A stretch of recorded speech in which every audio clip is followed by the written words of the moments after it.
Burnout is everywhere. Quitting is normalized, and motivation feels harder to hold on to than ever. Today, we're asking whether that's a personal problem or if we're being conditioned to give up. If you felt worn down, checked out, or stuck in survival mode, then this episode's for you. So welcome to The Wit Show, where smart meets stupid and somehow makes sense. My name's Georgie, and I'm thinking out loud so you don't have to. Ladies and gentlemen, this is The Wit Show, from what I think seriously to you.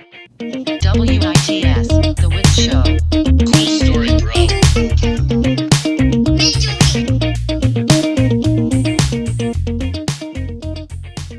Welcome back to The Wit Show. Are we depressed or just alive? Why are those the only options, dude? That kind of feels like propaganda. Because that's how it is. I tried to relax, and everything costs money. Well, maybe you relaxed wrong, dude. Did you try laying down without guilt? Dude, I slept 8 hours, and then I woke up exhausted. Congratulations, dude. Your brain runs on Windows 98. Society says, stay positive. Cool. I'll accept reality and pay rent. Thrilling mindset. Do you season your despair or eat it dry? People quit because they're weak. No, they quit because the tutorial never ends. Tired people don't build. You're right, dude. They scroll, which feels like building lies. Is this episode 27? Yeah, dude. Episode 27 now. We're still here, against all logic. That's because we're committed. The only thing that should be committed, dude, is you. This feels like a science experiment. Wow, dude. Great attitude. Did you have your morning coffee? Right here, dude. Please don't ever do that again. That was disgusting. Welcome to The Wit Show, where... Wait, dude, are we not doing a sponsor ad today? Oh, I don't know. Do you want to? I guess, dude, but who's the sponsor? Well, I mean, we are still partnered with Dubby. We could do the whole, you get 30% off your order if you use code THEWITSHOW at checkout, or, whatever. Nah. Let's just make up a fake company and pretend that they're sponsoring us. It'll be so much funnier, dude. What? No, dude, I don't think we can do that. Who cares, dude? It'll be funny as hell, and the audience might love the fake company. Yeah, until they like what we're selling, and then they try to go and get it and buy it, and then find out it's not real, and then they sue us. You can't sue something that doesn't exist, dude. I don't know, dude. Sounds like it might cause problems in the future. No way, dude. Watch. Today's episode is brought to you by Quitlist, the company that fixes burnout, motivation, confidence, finances, and your entire personality in under 5 minutes or your money back. Which doesn't matter because money isn't real. One dose of Quitlist and you'll finish unfinished goals, answer ignored emails, apply for jobs you don't deserve, feel productive while doing nothing, and text your ex, "I'm thriving," automatically. Use promo code WITS and Quitlist will pay your rent, gaslight your landlord, spiritually repair your credit, and give you the confidence of someone who's never faced consequences. Side effects include starting a podcast, launching 3 businesses at 2 a.m., saying, "I'll sleep when I'm dead," and believing overnight success is normal. Quitlist is not FDA approved, not legally recognized, and not responsible for anything you do while pretending everything's fine. Quitlist, because quitting is hard, but disassociating is fast. Wow, dude. Just, wow. Jarvis, just do the thing so we can start the episode and hopefully we don't get sued by, I don't know, this just feels illegal. Quit less, don't you quit today. Burned out brain, but you're feeling okay. Bills still due, but your home's still lit. Life's a mess, nah, forget it. Quit less. Quit less. Quit less. Oh my God, we're probably going to get sued for that. I don't know. Welcome back to The Wit Show. My name's Georgie, and I'm always thinking out loud so you don't have to. All right. I almost didn't record this episode, not because I ran out of ideas, but because I caught myself asking a dangerous question. But before I get into all of that, I just wanted to thank you for always viewing my show, and it really does mean a lot to me. So make sure that you comment, subscribe, share this with your friends. Depending on where you're listening from, make sure you hit that like button. All of that stuff really does help out the show. Make sure you pop over to our Facebook page too and get involved. We're posting all kinds of crazy stuff there all the time. So, with that being said, are we being programmed to quit? That's the question. Because quitting is starting to feel like the new normal. And I don't think that is an accident. Today I want to talk about why so many people give up on the things they care about and why the system seems to be perfectly fine with that. Most podcasts don't make it past episode 10. People start loud and then they disappear quietly. Nobody announces that they're quitting, they just stop. Quitting used to be embarrassing, now it's expected. We're living in a world built in instant reward, where likes equal validation and silence feels like failure, even when you're doing everything right. Algorithms don't reward beginners, they reward momentum, and momentum only comes from consistency, which creates a trap that burns people out fast. And here's the part that gets uncomfortable. The system actually benefits when creators stop creating. Tired people don't build, they consume. Burned out people don't change anything. They scroll. We've all been there. We've been in that doom scroll for hours, and it's never productive. I'm on episode 27 now, putting in hours of work for a small audience. And yeah, some days that messes with your head. But I'm not failing. I'm early. Showing up when nobody's watching, posting where there's no applause, building without validation. That's not weakness, that's rebellion. Consistency is rebellion in a system that's designed to exhaust you. And if you're listening to this while thinking about quitting something you care about, hear this clearly. Most people don't lose because they're bad at what they do. They lose because they leave. So maybe we're being programmed to quit. But awareness breaks programming, and if you're listening to this episode, episode 27, of a podcast that refuses to disappear, then you're already unplugging.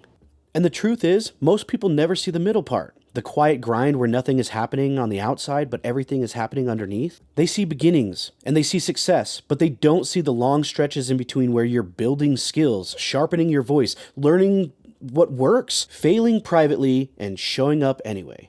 And that's basically with everything. You could be becoming a singer and your voice sucks and you're hiding in your room and you're practicing as much as you can. So that moment of glory when you finally sing in front of a public view, they're like, wow, this person is so good. They only see the success.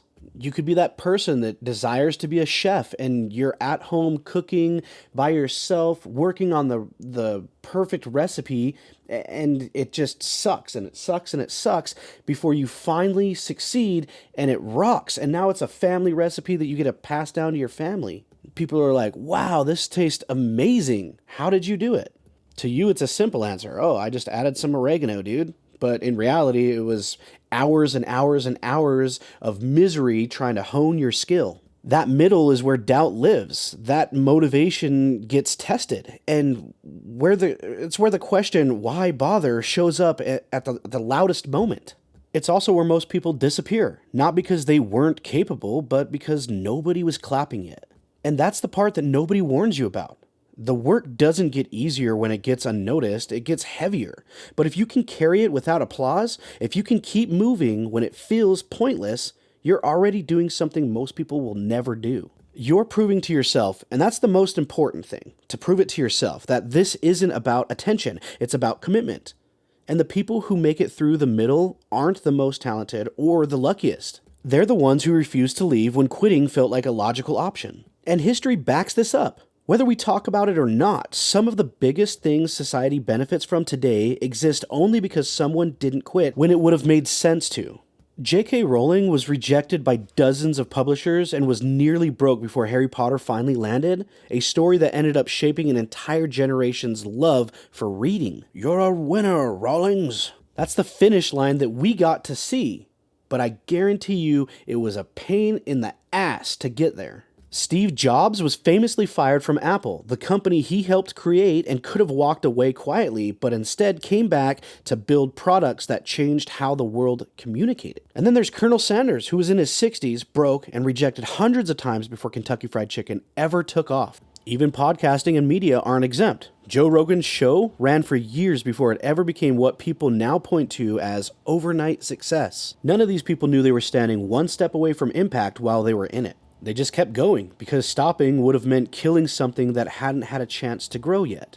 And because they didn't quit, society gained stories, technology, culture, and ideas that never would have existed otherwise. And I'm not saying any of that to put myself in the same category as these people, but the pattern is impossible to ignore. Every one of these stories had a moment where quitting would have been reasonable, logical, even encouraged. And that's the part I recognize right now. Episode 27, a small audience, a lot of work happening in the dark, no applause, no guarantees, just effort and belief. This is my middle. This is the part nobody claps for and nobody sees. And if I walk away here, the story ends exactly where most stories end, unfinished. So, my commitment to moving forward is simple. I'm going to keep showing up. I'm going to keep creating. I'm going to keep putting in the work, whether it's watched, shared, or ignored. Because I didn't start this for instant validation. I started it because I had something to say. And one day, whether it's episode 100 or 500, I want to be able to look back at this moment and know that I didn't quit when it got quiet. I stayed.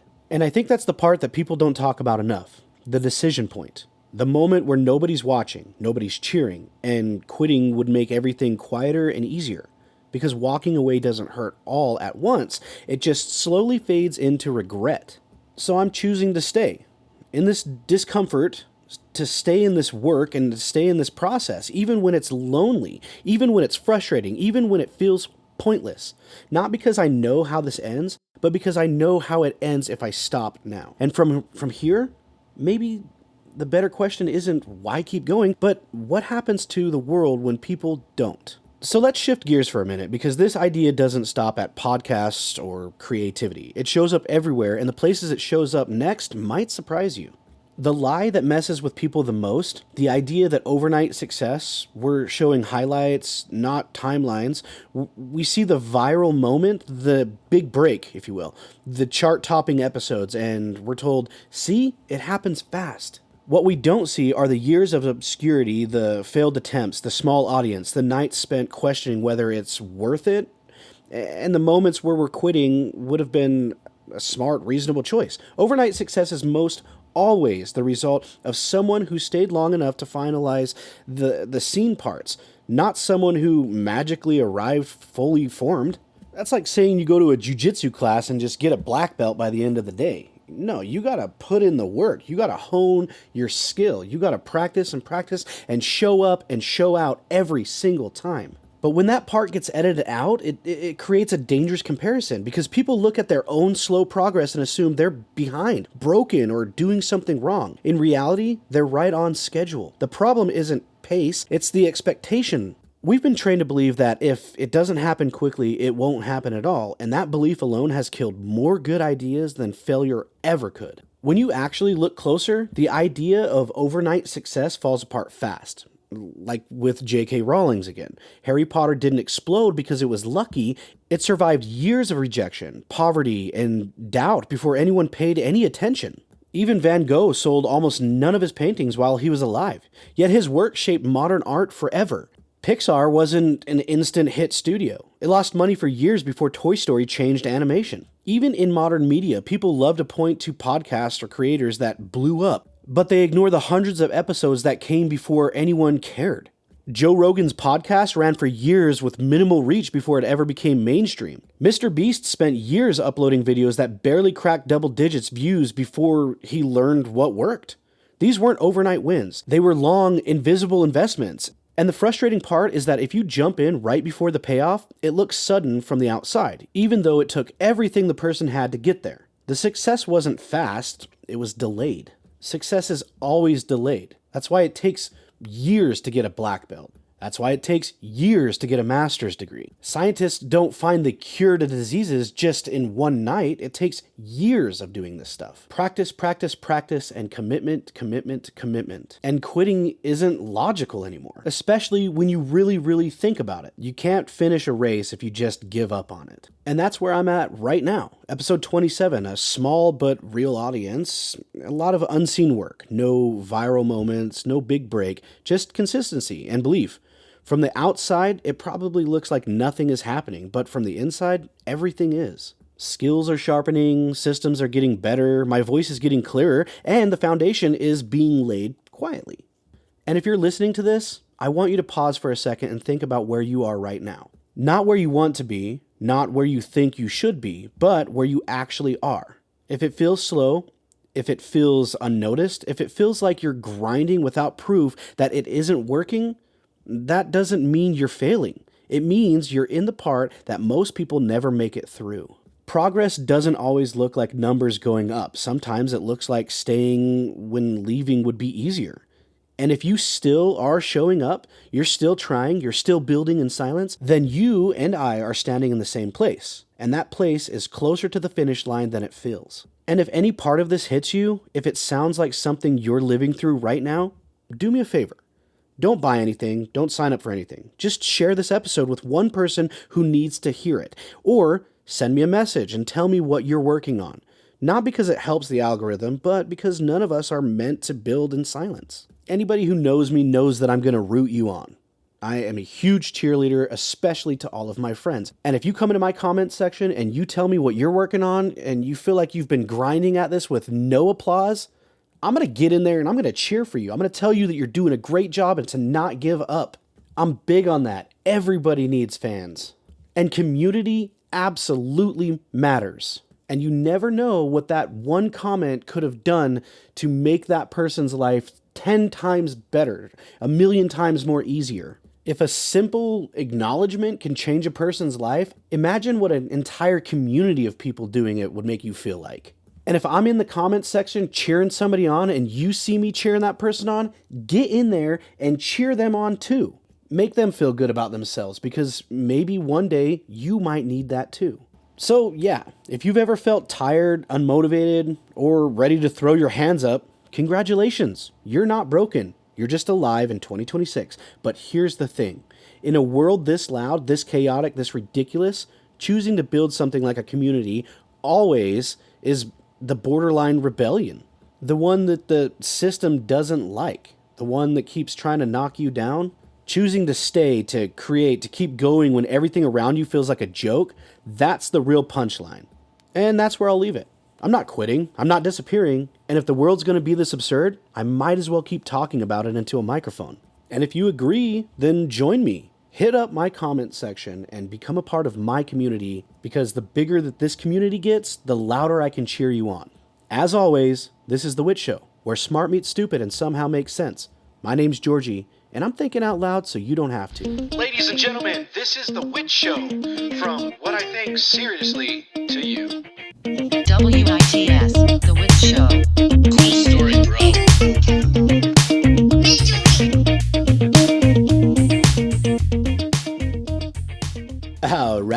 All right. I think that's enough deep thoughts for this episode. Dude, shut up, Matthew McConaughey. Whoa. You cannot say that, dude. It's 2026. What are you talking about, dude? I freaking love gay people. Look at you. Oh my God, dude. I'm not gay. I'm happy. Okay? And you're annoying. Whatever you say, dude. As I was saying, that's enough deep thoughts for the episode. Yeah, dude. If we keep going, someone's gonna accidentally grow as a person. We talked about quitting, burnouts, motivation, the system, capitalism, and whatever the hell reality is right now. Which means it's time to do what we do best. Ignore all of it with loud music? Exactly, dude. If you're still listening at this point, you didn't quit. Yep, and that already puts you ahead of most people. Yes, sir. So do me a favor. Don't quit. Don't overthink. And don't take life too seriously. And if everything feels overwhelming, just blame the fake sponsor. Dude, please don't interrupt me. My bad, dude. It was a reflex or something. Won't happen again. Reflex. Yeah, right. As I was saying, if everything feels overwhelming, just... Freaking hit my it, God, Jarvis! dude.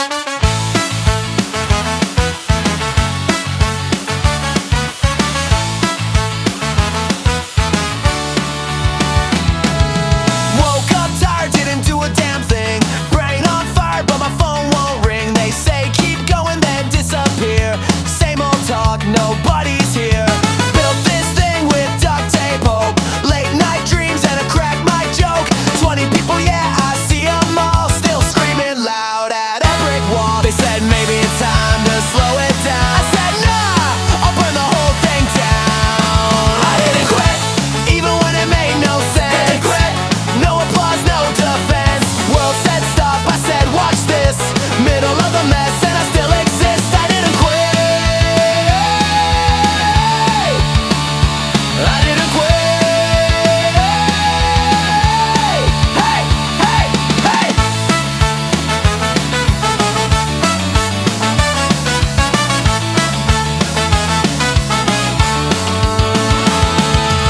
Everybody loves a highlight reel. Nobody wants the way it feels. Quiet grind, no dopamine, just bad ideas and caffeine. Algorithms say you're late. Bills say, man, you gotta wait. But I stayed up, hit record again. Talk to ghosts and imaginary friends. They say, man, what's your backup plan? I